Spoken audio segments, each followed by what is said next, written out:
नमस्कार दोस्तों, मैं सचिन सिंह गौर आपका अपने YouTube मंच पे स्वागत करता हूँ।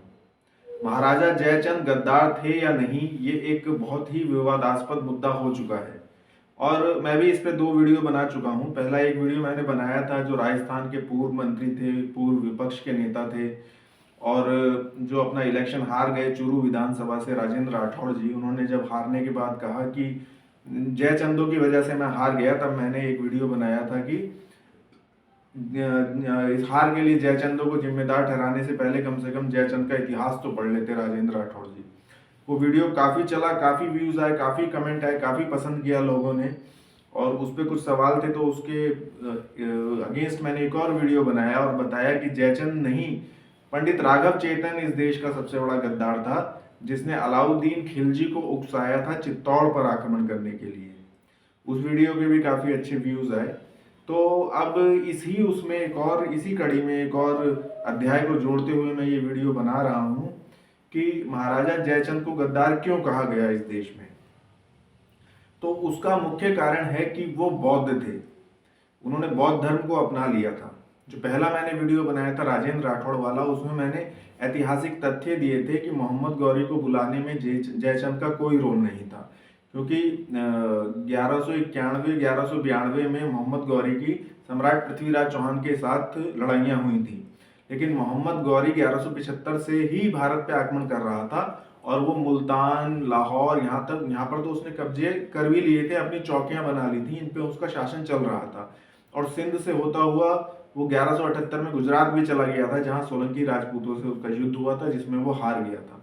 उसके बाद वो 8-9 साल तक लगातार पृथ्वीराज चौहान के राज्य पे हमले करता रहा, जिन्हें हम 17 युद्ध और 18 माफिया वगैरह की जो बात करते हैं वो है। तो इस पूरे प्रकरण में, इन पूरे 15-20 साल का जो ये इतिहास है, इसमें जयचंद का कहीं कोई रोल नहीं है।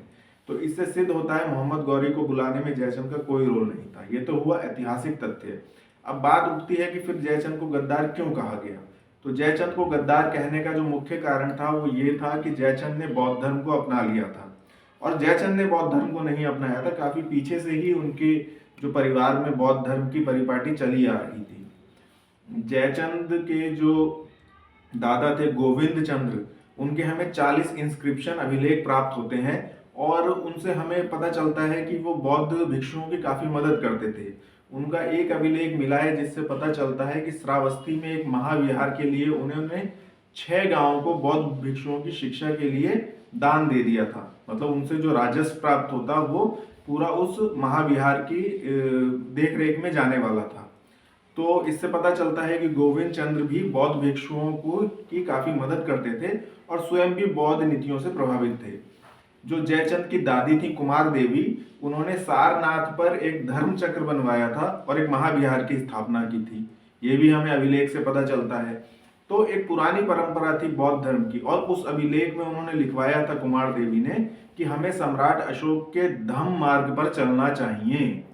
तो वो सम्राट अशोक से, गौतम बुद्ध से बहुत प्रभावित थी, बौद्ध धर्म से प्रभावित थी, बौद्ध धर्म के अनुयायी थे जयचंद के दादा और दादी। स्वयं जयचंद ने बोध गया में बोधिसत्व के पास एक जयपुरा नाम से एक गुफा का निर्माण करवाया था और उस गुफा में जो लिखा हुआ है उसमें बौद्ध धर्म की बहुत प्रशंसा लिखी हुई है और उनको दीक्षा देने वाले गुरु का भी नाम लिखा हुआ है। और ये गुरु जो थे वो बौद्ध गुरु थे, बौद्ध भिक्षु थे।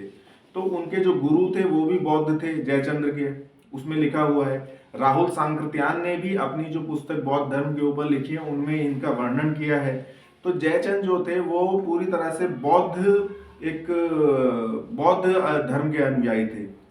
जाति से वो क्षत्रिय, सूर्यवंशी क्षत्रिय थे, गहड़वाल वंशी थे, पर वो बौद्ध धर्म के अनुयायी थे और उस समय बौद्ध धर्म लगभग समाप्ति की ओर था। और ऐसे समय में जयचंद, जिनका कि शासन पांचाल से लेकर के मगध तक था, एक बड़ा शासन था, एक बड़ा राजा बौद्ध धर्म का अनुयायी था, तो उससे बौद्ध धर्म उस समय टिका हुआ था। तो जैसे ही ये सम्राट पृथ्वीराज चौहान का इधर पतन हुआ, उसके बाद 1194 में मोहम्मद गौरी और जयचंद की लड़ाई हुई, जिसमें जयचंद की हार हुई, उनका वध कर दिया, उनको मार दिया गया। तो उसके बाद जयचंद के घेड़वाल वंश का भी लगभग पतन हो गया। तो ऐसे में जो बौद्ध धर्म विरोधी ताकतें जब सत्ता में आई तो उन्होंने इस बड़े राजा को गद्दार के रूप में प्रचारित करना आरंभ कर दिया और इसका मुख्य सोर्स बना पृथ्वीराज रासो। पृथ्वीराज रासो जो कि पृथ्वीराज चौहान के बाद लिखी गई और बहुत बाद तक लिखी गई, उसमें बहुत सारी घटनाओं का वर्णन है, 14वीं और 15वीं शताब्दी का है। तो पृथ्वीराज रासो मुख्य रूप से कारण बनी जयचंद को बदनाम करने का, उन्हें गद्दार सिद्ध करने का, क्योंकि वो बौद्ध धर्म के अनुयायी थे। जयचंद के दादा गोविंद चंद्र के 40 अभिलेख प्राप्त होते हैं, जयचंद के 18 अभिलेख प्राप्त होते हैं, और ये लगभग 60 अभिलेख जो प्राप्त होते हैं, इनसे पता चलता है कि वो एक तो बौद्ध धर्म के अनुयायी थे, दूसरा वो बहुत दानशील थे, बहुत दान करते थे दोनों, उनके दादा भी और जयचंद भी। तो वो एक दानवीर, एक प्रतापी शासक थे, और चूंकि वो बौद्ध धर्म के अनुयायी थे, इसलिए उनको जब बौद्ध धर्म पूरी तरह से पतन हो गया बौद्ध धर्म का, उसके बाद उनका जो चरित्र हनन किया गया और उन्हें गद्दार के रूप में सिद्ध किया गया। ना तो ऐतिहासिक तौर पे कोई ऐसा तथ्य मिलता है जिससे सिद्ध होता हो कि जयचंद गद्दार थे, और दूसरा उनके बौद्ध होने के कारण उन्हें गद्दार सिद्ध किया गया। तो वीडियो देखने के लिए आपका बहुत बहुत धन्यवाद। वीडियो कैसा लगा ये कमेंट करके जरूर बताएं, अपनी राय अवश्य दें, और चैनल को सब्सक्राइब करें। धन्यवाद।